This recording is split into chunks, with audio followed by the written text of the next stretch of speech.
오늘 우리가 나누게 된 본문은 제가 예전에도 설교한 기억이 있고요. 또 여러분들 어렸을 때부터 교회학교를 열심히 다니신 분들이라면 수십 차례 들었을 스토리의 본문입니다.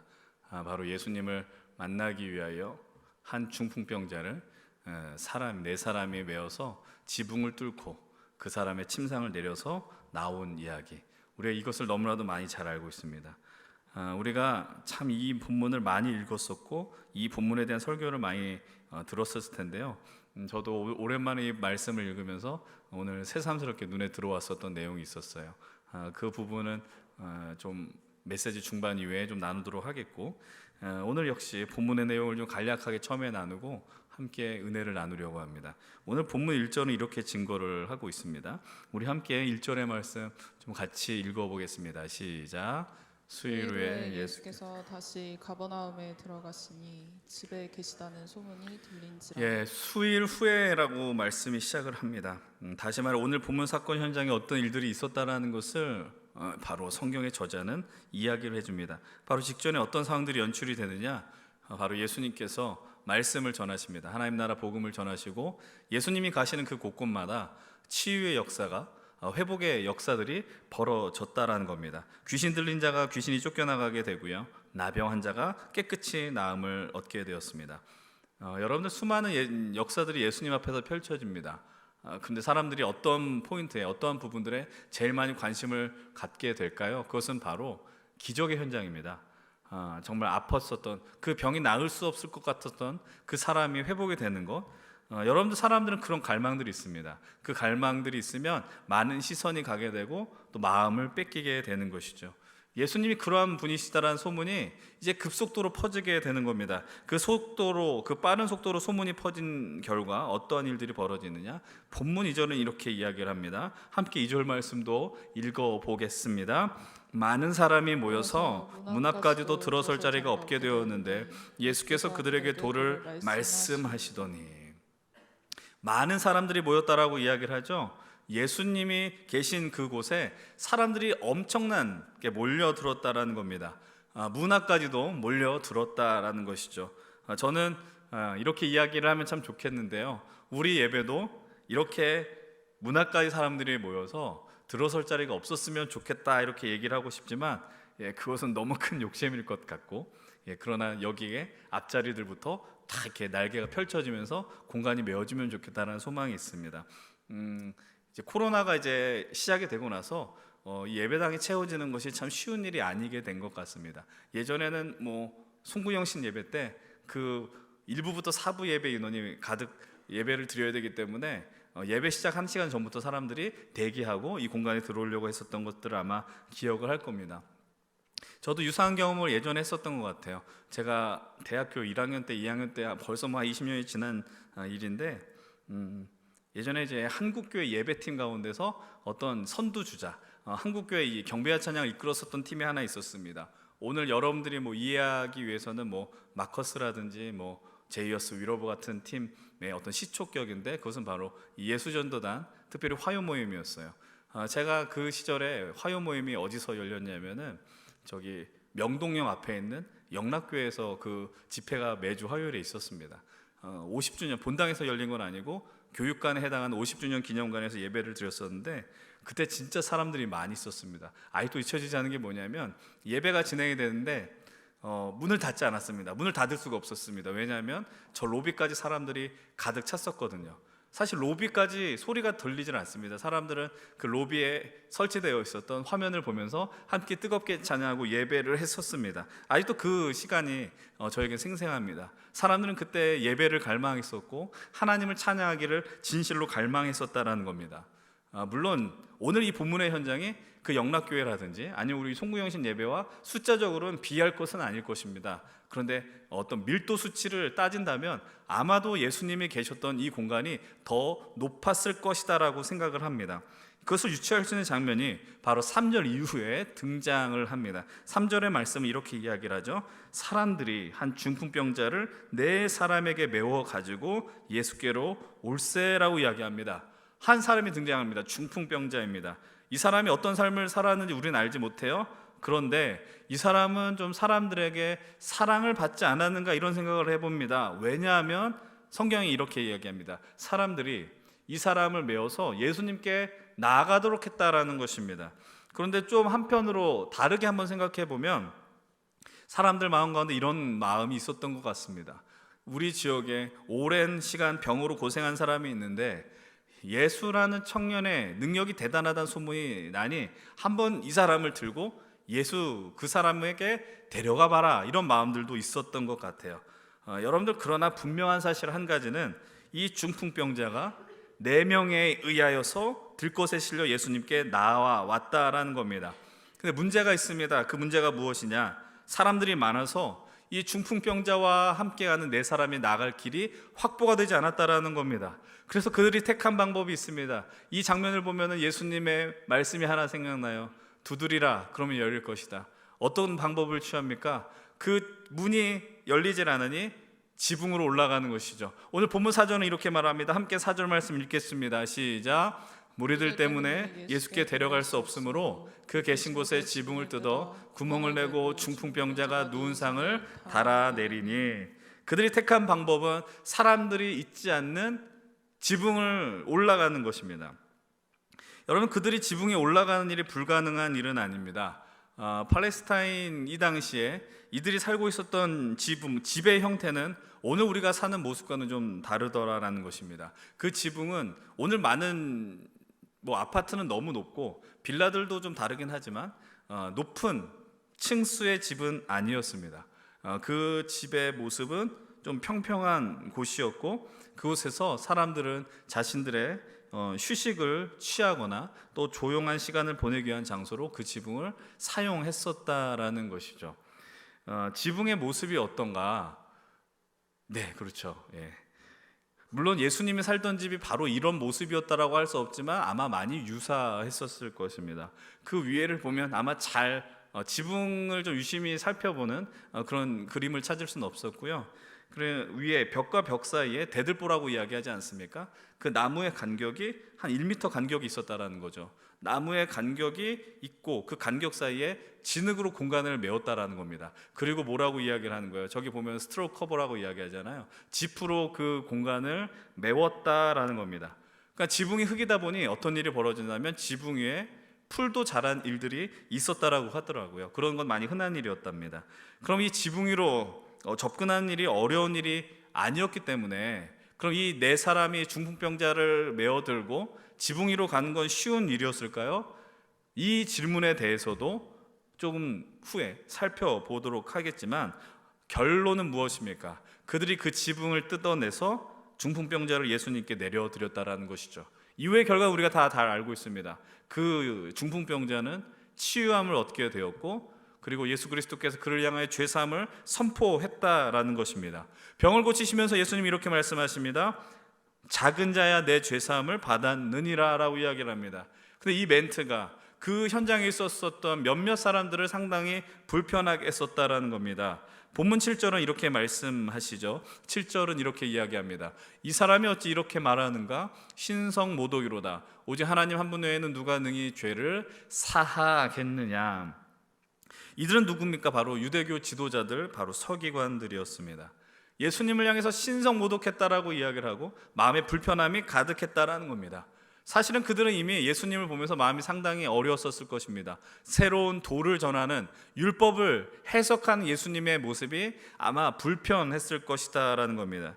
그러나 이들의 마음은 아는 것 없이 예수님은 당당하게 이 중풍병자를 향하여 선포하십니다. 우리 함께 11절 말씀 한 목소리로 읽겠습니다. 시작. 내가 내게 이르노니 일어나 내 상을 가지고 집으로 가라 하시니.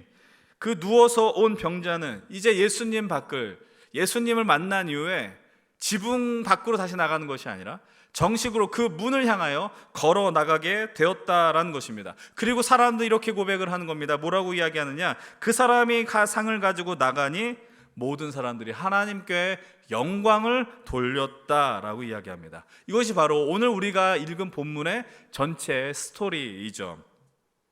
오늘 우리가 읽은 마가복음 2장 1절로 12절의 말씀을 저는 2가지 관점으로 접근하며 해석 풀어가려고 합니다. 첫 번째는 상당히 부정적인 관점의 접근이고요. 두 번째는 반대로 조금 더 적극적인 믿음의 요청을 하는 말씀입니다. 앞에 있는 말씀이나 뒤에 있는 모든 관점들이 다 우리로 하여금 불편을 줄 수 있는 말씀이 될 수 있을 것 같아요. 여러분, 사실 그런데 말씀이라는 건 불편한 것입니다. 말씀을 들을 때 우리가 꿀과 같이 달달하고 이야기를 하지만, 그러나 그 불편함이 우리의 삶을 돌아보게 하고, 그냥 그 불편함이 우리에게 어떠한 더 긍정적인 방향을 이끌어 가는가를 하는 중요한 동기가 되더라는 것을 여러분 믿으셨으면 좋겠어요. 늘 듣고 싶은 것만 듣고 내가 유익한 것만 들으려고 하고 이해하고 싶은 것만 이해하려고 한다면 여러분, 우리의 믿음은 절대로 성장해 나갈 수 없습니다. 여러분의 말씀은 불편해야 되고 말씀에 찔림이 있어야 됩니다. 그런 은혜가 이곳에 함께하는 우리 모두에게 임하기를 진심으로 축복을 드립니다. 우리는 지난주 터치 사랑을 만지다 프로젝트를 시작을 하였습니다. 그리고 그 주제를 가지고 선포주의를 가졌습니다. 우리가 생명을 전할 자를 찾으십시다라고 이야기를 했고, 그들을 위하여 기도하자라는 말씀을 나누었습니다. 우리는 생명을 전해야 돼요. 생명의 흐름이 이곳에 넘쳐나야 합니다. 근데 오늘 우리는 본문을 통해서 그 생명의 흐름을 방해하는, 생명의 흐름을 막게 하는 하나의 장면, 그 대상 사람들을 만나게 됩니다. 그 방해자들이 누구입니까? 첫 번째는 바로 이들입니다. 예수님 주변에 몰려 있었던 많은 사람들이었다는 겁니다. 예수님 주변에 있었던 많은 군중들이었어요. 여러분, 그들이 예수님 주변에 있었던 이유는 무엇입니까? 복잡하게 생각할 것이 없습니다. 예수님을 만나기 위해서고요, 예수님의 말씀을 듣기 위해서입니다. 그리고 예수님 앞에 서 있는 이유는 그 소문을 확인하기 위함입니다. 저 젊은 청년이 많은 사람을 살렸다는데, 병든 자를 고쳤다라는데, 그 소문을 듣고 또 눈으로 확인하고 싶었던 것이죠. 눈으로만 확인하고 싶었던 것에 그치지 않습니다. 자기들 마음속에도 무엇이 있겠습니까? 나도 그런 은혜가 있고 싶다라는 것이죠. 나도 예수 그리스도 앞에 나갔을 때 무언가 얻기 바라는 마음이 있었다라는 겁니다. 기적의 주인공이 되고 싶은 마음이 아마 있었을 것 같아요.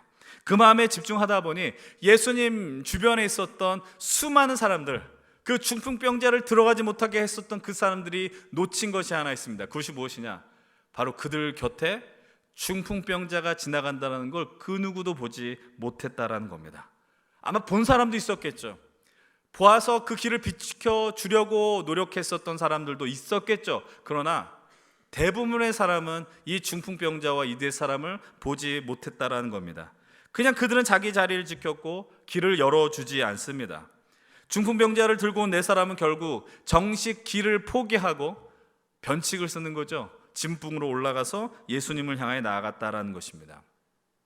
이 장면은 오늘 우리에게 어떻게 적용할 수 있겠습니까? 여러분, 우리는 이 자리에 있으면서 우리가 믿음을 갖고 살아가면서 이런 걸 소망합니다. 하나님, 나에게도 하나님을 보여주십시오. 하나님을 느끼게 해주십시오. 기적을 허락하십시오. 여러분, 우리는 누구에게나 하나님 앞에 나아갈 때 주관적인 신비로운 체험들이 있습니다. 그 체험들은 다 동일하지 않습니다. 근데 우리가 이렇게 믿음 생활하는 사람들이 종종 있어요. 계속해서 신앙적 체험, 신비한 체험을 추구하더라라는 것이죠. 그 체험은 하나님 앞에 나아가게 하는 아주 중요한 도구가 됩니다. 그런데 문제는 무엇이냐? 그것만 추구하면 결코 주님 앞에 더 온전한 모습으로 나아갈 수 없어요. 내 믿음이 성숙해질 수 없습니다. 믿음의 깊이에 있는 자리로 들어갈 수 없습니다. 왜냐하면 이 체험의 중심에는 누가 있습니까? 하나님이 아니고요, 내 자신이 있기 때문입니다. 내가 무언가 더 누리고 싶고, 놀란 기적을 맛보고 싶고, 역사를 누리고 싶고, 그래서 내가 예수님을 독점하고 싶은 마음이 있는 겁니다. 내가 주님 앞에 머무르면 하나님이 내게 놀라운 역사를 베풀 것 아닌가? 근데 그것이 어떤 결과를 낳는지 아십니까? 누군가 주님 앞에 나가게 하는 그 길을 막게 하는 모습이 될 수 있다는 겁니다. 꽤 많은 사람들이 이 사실을 놓칩니다. 자기 자신은 그런 것과 상관없는 상당히 괜찮은 사람이라고 생각한다는 겁니다. 그리고 많은 사람들이 자신의 모습과는 다르게 나는 믿음이 상당히 좋다라고 느끼는 사람들이 많이 있는 것 같아요. 여러분, 우리가 지난주에 나눴었던 그 설문조사를 기억하십니까? 교회를 선택한 사람들, IVP에서 출판한 책의 내용이었습니다. 근데 지난주 다루지 않은 내용을 제가 오늘 몇 가지를 나누려고 하는데요. 첫 번째는 이것입니다. 교회 출석을 망설이게 하는 요인이 있다는 것입니다. 정기적으로 주일 예배 드리는 것이 꽤 많이 나왔습니다. 사랑하는 여러분들, 초신자들은 이럴 수 있습니다. 그러나 여러분들은 매주 나오는 것을 두려워하지 않길 바랍니다. 말씀이 들리는 그곳을 반드시 사수해 내십시오. 근데 문제가 있습니다. 두 번째 대답입니다. 그게 무엇이에요? 교회와 기독교인의 부정적 이미지다라는 것입니다. 이것을 좀 더 강화해서 두 번째 질문은 이것입니다. 믿음을 갖게 하는 장애가 되는 요인이 무엇입니까? 다행히 첫 번째로 없었습니다가 있긴 하지만, 그러나 두 번째, 세 번째는 우리를 상당히 뼈 아프게 하는 것이죠. 그것이 무엇이냐? 바로 교회의 부정적 이미지이며 교인들의 배타적 태도라는 것입니다. 저는 우리 연신교회 청년들에게 상당히 감사한 마음을 갖고 있습니다. 많은 새가족들이 우리 교회를 보고 등반을 하면서 이렇게 이야기합니다. 우리 청년들이 낯선 이들을 오는 것에 대해서 많이 열려있는 것 같다라고 이야기합니다. 그런 모습은 상당히 건강한 모습이고 좋은 모습입니다. 그러나 일반적으로 많은 외부에서 교회를 바라볼 때 너희들만의 세상이 아닌가라는 시선으로 보는 것이 상당히 많이 있는 것 같습니다. 이 조사의 결과의 이유는 제가 살펴볼 수는 없었는데요. 그러나 여러분들, 오늘 우리가 이 말씀을 통해서 이미 다 알고 있지 않습니까? 교회라는 것, 종교라는 것은 일반적으로는 많은 사람들이 이렇게 마음먹는 것이죠. 선한 영향력을 끼쳐야 된다는 겁니다. 그러니까 우리가 예수 그리스도의 복음이 무엇인지, 예수 그리스도의 십자가 부활이 무엇인지 세상이 알지 못하지만, 그러나 일반적으로 교회는, 때로는 종교는 좋아야지, 좋은 영향력을 끼쳐야 하는 것이지, 이렇게 생각한다라는 겁니다. 그런데 세상이 보는 한국교회는 너무 이기적이라는 겁니다. 너희들뿐이 모른다라는 겁니다. 교회만 잘 되면 되지, 우리들만 복 받으면 되지, 심지어 약자에 대한 시선을 둬야 하는 게 주님의 마음임에도 그냥 그런 것들 별로 중요치 여기지 않는다라는 겁니다. 그냥 예수님만 믿습니다. 여러분, 너무 당연한 말이지만요, 예수님께만 몰두한 나머지 중풍병자를 보지 못한, 그 네 사람을 보지 못한 이들을 보면서 진력이 났다라는 거예요. 징그럽다라는 거죠. 니네만 잘 믿어라. 여러분, 한번 이 문화적인 콘텐츠를 잘 읽어내셔야 됩니다. 교회를 향한 비판적인 시선들이 출발했었던 하나의 아주 중요한 영화가 하나 있었습니다. 너무 오래돼서 기억이 안 날지 모르겠지만 외국에서 상까지 받은 영화였던 걸로 기억합니다. 바로 친절한 금자씨인가요? 거기서 이영애 씨가 한 아주 유명한 대사 아닙니까? 너나 잘하세요 라는 대사입니다. 누굴 향한 대사였어요? 바로 교회 전도사를 향한 대사였습니다. 여러분, 그 세상은 그렇게 보는 겁니다. 너나 잘하라는 것입니다. 여러분, 오늘 이 본문을 보면서 우리가 함께 생각할 수 있었으면 좋겠어요. 나는 어떠냐라는 겁니다. 여러분, 분명 그곳에서 중풍병자와 네 사람을 본 사람이 있을 것이고 길을 내어준 사람이 있을 겁니다. 그러나 이들을 향해서 집이 작기 때문에, 아니면 사람들이 너무 많기 때문에 길을 내어줄 수 없어라고 말하는 건 정당한 사유가 되지 못한다라는 것입니다. 근데 그들이 길을 안 비켜줘요? 예수님만 봐야 하기 때문입니다. 예수님을 봐야죠. 근데 예수님을 보려고 하는 이유는 뭐예요? 내 삶에도 기적이 일어났으면 좋겠다. 여러분, 혹시 이런 마음으로 신앙생활 하는 분들 계시지 않습니까? 내가 이곳에 있으면서 예수님을 내가 사랑합니다. 내가 예수님을 절실하게 봅니다. 근데 내가 그것을 보는 이유는 예수님을 믿으면 내 안에 삶의 풍요와 기쁨과 넉넉함이 벌어집니다. 많이 내가 육체적으로나 건강적으로나 물질적으로 내가 소유를 누리게 됩니다. 그런 마음을 잊지 않으십니까? 여러분, 그것은 우리 주님이 우리에게 원하시는 모습이 절대로 아니라는 거예요.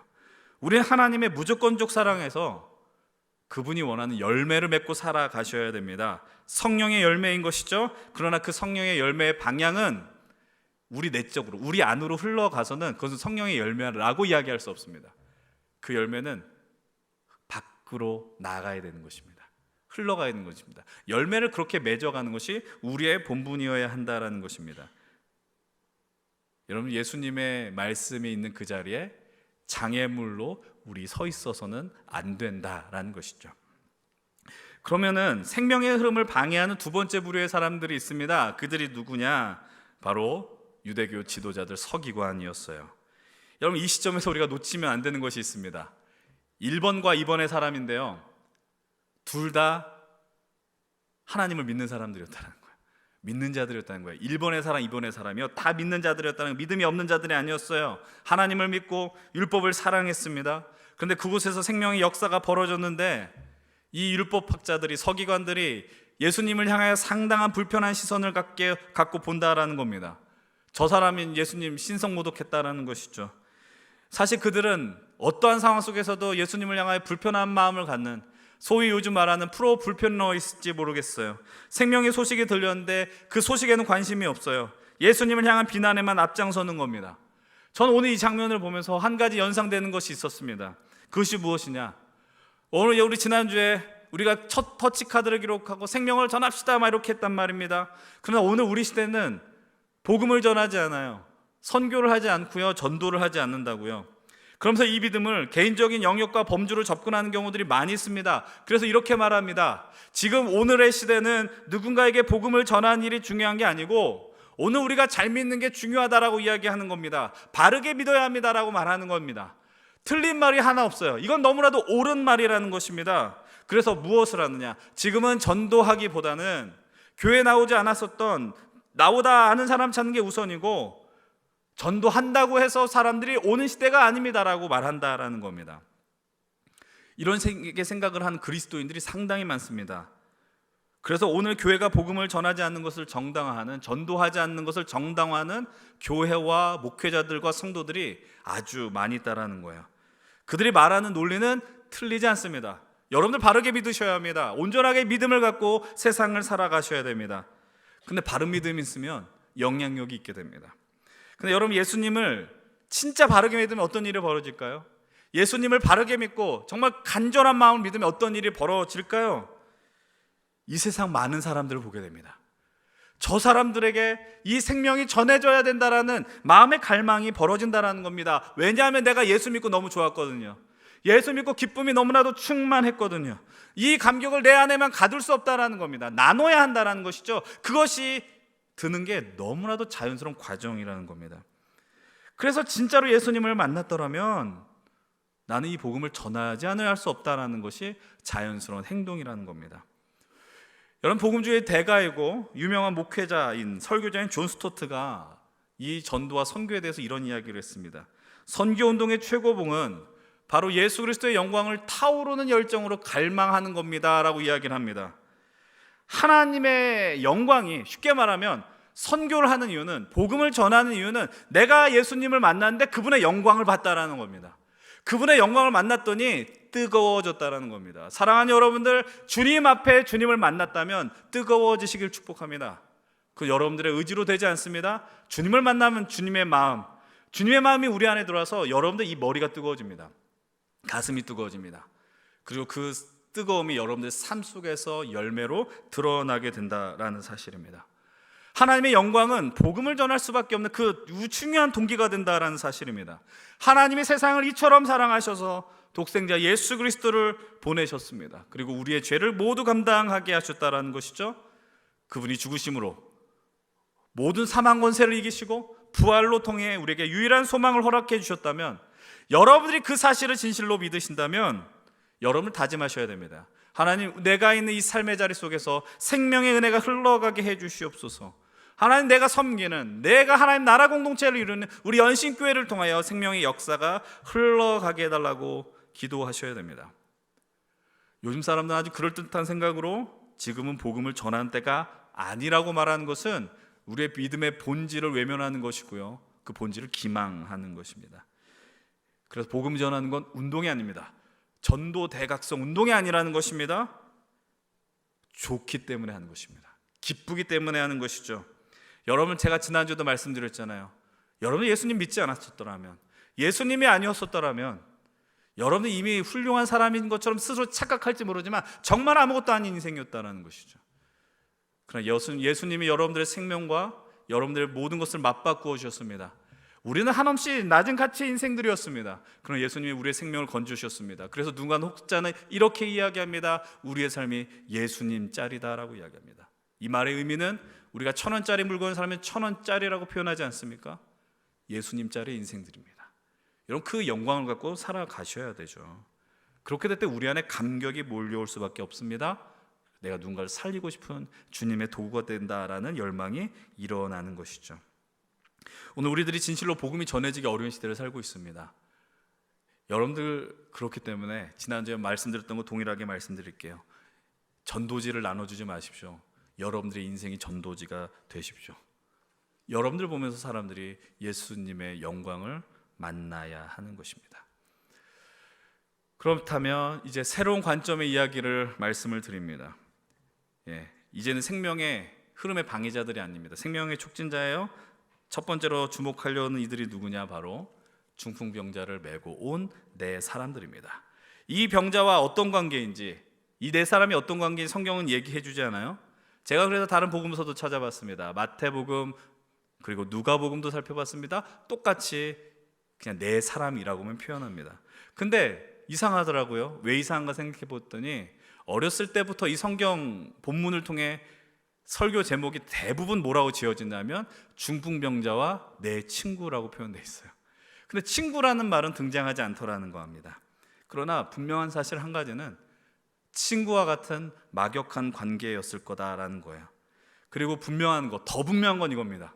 이 네 사람이요, 이 중풍병자를 향한 마음이 이거라는 겁니다. 이 중풍병자, 이 아픈 사람 예수님 만나게 해야지. 이 의지가 있었다라는 겁니다. 그 의지가 그들을 지붕으로 올라가게 했고 지붕을 뜯어내게 했을 것이랍니다.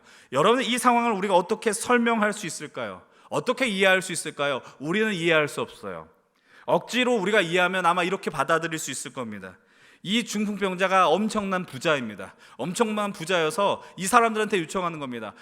나를 예수님께 데려가 주면 내가 돈을 많이 줄 테니, 살해를 할 테니 나를 예수님께 데려가 주십시오. 이러면 우리 수준으로 이해합니다. 오늘 우리는 그렇게 복음을 받아들이고 그렇게 이해를 합니다. 왜냐하면 우리는 원인과 결과가 명확해야지 받아들이기 때문이에요. 그런데 그렇게 이야기할 수 있는 근거는 본문에서 찾아볼 수 없습니다. 오히려 우리는 이들의 중심을 예수님을 통해서 발견합니다. 어디입니까? 오늘 본문 5절의 말씀인데요, 함께 5절의 말씀 한 목소리로 읽겠습니다. 시작. 예수께서 그들의 믿음을 보시고 중풍병자에게 이르시되 작은 자야 내 죄사함을 받았느니라. 뭐라고 이야기해요? 예수께서 뭘 보셨대요? 그들의 믿음을 보셨다라고 이야기합니다. 그 4명의 믿음을 보셨다라고 이야기를 합니다. 저는 이 말씀이 상당히 위로가 되더라고요. 여러분들 왜 그런 얘기를 할까요? 여러분, 우리가 살아가면서 하나님의 영광과 역사를 보는 가장 중요한 사람은 누구냐면 여러분들 자신이에요. 왜냐하면 여러분들 마음이 있어야 되거든요. 여러분이 예배 올 때 습관적으로 온 사람들도 있을 것이고 갈망하면서 온 사람들도 있을 것이고 책임감을 갖고 온 사람들도 있을 것이라고요. 근데 여러분들 마음속에 하나님, 내가 이 예배 속에서 주의 말씀을 들어야 되겠다는 그 굳은 결의와 의지가 있어야지 이 말씀이 더 들리지 않겠습니까? 그 의지가 있어야지 여러분 주님과 더 깊은 관계로 들어간다라는 겁니다. 이건 누가 대신해 줄 수 있는 게 아닙니다. 그런데 여러분들이 처음 예수님을 만날 때에 그 길을 열어주게 하는 그 과정은 분명히 누군가의 헌신과 기도와 열정이 없었다라면 불가능한 일이라는 사실입니다. 여러분 보십시오. 중풍병자의 회복의 그 출발점에는 이 사람들의 믿음이 있었다라는 겁니다. 주님은 그들의 믿음을 보셨습니다. 여러분, 제가 지난주에 오늘 처음에도 말씀드렸지만 이 카드에 여러분들 생명을 전할 사람들의 이름을 기록하십시오라고 부탁을 드렸습니다. 여러분, 그들의 이름을 적는 게 무슨 의미가 있겠어요? 그들의 이름을 부르면서 기도하는 게 무슨 의미가 있겠습니까? 여러분, 어떤 분들은 이 자리에서요, 여러분들 가족 구원을 위해서 10년 이상 기도한 분들 계시지 않아요? 나의 아빠가 믿지 않아서 마음이 참 어려운데, 나의 사랑하는 내 형제자매가 믿지 않아서 내가 10년이 넘도록 기도했는데 응답하지 않으니 하나님 알아서 하십시오, 이런 마음을 있지 않습니까? 그리고 또 이런 마음으로도 우리가 요즘 얼마나 많이 살아가는지 몰라요. 내 사랑하는 친구가 있고요, 내 사랑하는 내 어떠한 인연이 있다면, 연인이 있다면, 신앙이란 건, 종교라는 건 철저하게 개인적 영역이니 존중해줘야지. 요즘 대부분 그런 마음을 갖고 살아갑니다. 존중해 주셔야죠. 그 사람의 믿음을 존중해 줘야죠. 그렇기 때문에 난 이걸 이야기할 수 없어, 예수님에 대한 이야기 할 수 없어, 스스로를 제한 사람들도 있을지 모르겠습니다. 근데 오늘 말씀을 통해서 용기를 얻었으면 좋겠어요. 오늘 이 본문을 통해서 힘을 얻을 수 있으면 좋겠어요. 왜냐하면 오늘 우리 주님은 여러분들의 믿음을 보시고요, 여러분의 기도를 들으시고요, 이미 구원의 역사를 준비하고 계신지 모른다라는 겁니다. 아니, 이미 준비는 다 끝났습니다. 그때가 우리가 언제인지는 알지 못하는 거죠. 그러나 그렇기 때문에 오늘 우리는 우리가 믿는 예수 그리스도께서 진실로 생명의 주심이라면, 내게 새로운 인생을 허락하신 분들이라면 전한 일이 마땅한 일이 아니냐는 거예요. 두려워하지 마십시오. 당당하지 마십시오. 때로는 뻔뻔하십시오. 저는 이런 기도 가끔씩 드립니다. 하나님, 제가 이렇게 열심히 하나님 앞에 헌신하고 사역하는데 이렇게 열매가 없는 거 내 손의 미가 당신 손에 아닙니까? 이렇게 한다고요. 여러분들도 이렇게 기도하십시오. 제가 이렇게 복음 전하는데, 내가 기도하는데 왜 믿지 않게 합니까? 왜 예수님 모르게 합니까? 내 손에 미가 당신 손에죠 라는 기도를 한 번씩 드려보셨으면 좋겠어요. 그런 담대함 속에서 주님의 역사의 자리를 여러분들 계속해서 들어가시길 바랍니다. 이제 중풍병자와 함께한 네 사람에 이어서 이 생명의 촉진자 한 분을 더 보려고 합니다. 그분이 누구실까요? 너무나 당연하지만 바로 오늘 본문에 나온 예수 그리스도십니다. 여러분, 오늘 말씀을 시작하면서 제가 제일 먼저 드렸던 말씀 기억나세요? 제가 이 본문을 엄청 많이 봤다고요. 근데 이번에 설교를 준비하고 말씀을 준비하면서 새삼스럽게 들어온 게 있었어요. 그게 뭐냐? 본문 1절입니다. 함께 우리 1절의 말씀 읽어볼게요. 시작. 수일 후에 예수께서 다시 가버나움에 들어가시니 집에 계시다는 소문이 들린지라. 여러분, 지금까지 저는 예수님이 계신 곳에 대해서 별로 생각을 한 적이 없었어요. 연체 예수님이 계신 곳이 어딜까요? 예수님이 지금 계신 곳이 어디라고 이야기를 합니까? 집이라고 이야기를 하는데, 그럼 누구 집이겠냐라는 거예요. 알지만 대답하지 않는 여러분들은 참 귀한 분들입니다. 예수님의 집이었어요. 보니까 여러분, 예수님의 명성이 너무 퍼진 나머지 사람들이 예수님께 몰려오는데, 예수님이 그렇게 어떻게 하셨겠어요? 문을 열었겠죠. 모든 문을 다 열었을 겁니다. 그리고 예수님 당신이 전하는 생명의 이야기를 듣도록 다 허락해 주셨다는 겁니다. 이 본문을 통해서 우리가 한 가지 발견합니다. 예수님은요, 자신의 공간을 기꺼이 열어주셨습니다. 여러분, 이것을 엉뚱하게 적용하면, 이렇게 적용하면 안 돼요. 여러분들의 사적 공간을 아무데나 오픈하십시오, 이런 이야기를 하는 게 아니에요. 여러분, 주님의 모습에 집중하면 되는 것이죠. 여러분, 우리는 주님께로 나가는 자리를 기꺼이 열어주신 주님을 보시면 되는 겁니다. 이 문은 특정한 사람들에게 열린 문이 아닙니다. 어떠한 사람, 어떠한 재산, 어떠한 신분 상관없이 다 열려있는 문이다라는 겁니다. 기억하십시오. 예수님께 나아가는 길은 제한이 없어요. 누구에게나 열려있고요, 자격을 요구하지도 않아요. 그렇기 때문에 교회는 그런 공동체예요. 열려있는 공동체입니다. 너무나 다양한 사람들이 있고요, 다양한 부의 사람들이 있어요. 그래서 때로는 그런 교회이기 때문에 우리가 힘들어요. 나와 다른 사람이 있고 나와 다른 성향의 사람 때문에. 근데 그 사람이 나를 훈련시킨다는 거 아십니까? 나를 다듬는다는 거 아십니까? 그래서 우리는 이곳에서 사랑을 배우고 인내를 배우며 하나님 나라를 소망하게 되는 것입니다. 근데 이것이 주님이 집이기 때문에 더 재미있는 게 있어요. 중풍병자를 예수님께 나오기 위해서 네 사람이 힘을 다하여 지붕을 뜯어 구멍을 냈지 않았겠습니까? 많은 수고와 헌신이 들어가는 장면인데, 이 집의 지붕이 누구의 집이라고요? 예수님의 집이에요. 이 말씀을 놓고 예수님이 나의 집의 지붕이 뜯겨지는구나 아까워한다는 모습을 발견할 수가 없습니다. 근데 우리가 이런 수준으로 예수님을 보면 당연히 안 되겠죠. 오늘 이 본문을 우리에게 적용하면 어떻게 이야기할 수 있을까? 여러분들, 우리는 오늘 어떤 시대를 사냐면 여러분들의 사적 공간을 누가 터치하는 걸 견뎌하지 못합니다. 여러분들의 사적인 개인의 영역, 개인의 시간을 누가 이렇게 침투해 들어오면 바로 성질을 내고 반응할 것입니다. 이 본문을 좀 과도하게 적용한다면 여러분들의 집의 재산과 집, 땅에 대해서 누군가 평가하고 건드리려고 한다면 여러분들 아마 정신이 나갈지 모릅니다. 오늘 우리는 그런 시대를 살아가고 있잖아요. 그럼 그런 시대 속에서 그것에 아랑곳하지 않고 지붕을 뜯어내고 중풍병자를 내린 네 사람과 예수님의 모습이 너무나도 교차된다는 겁니다. 이들의 지붕을 뜯어 구멍을 냈을 때 예수님의 마음 가운데 그들의 모습을 보고 참 기쁨과 흐뭇함을 느꼈던 이유는 과연 무엇이었을까요? 저는 이렇게 생각했습니다. 이게 바로 예수님이었다는 겁니다. 이게 무슨 이야기입니까?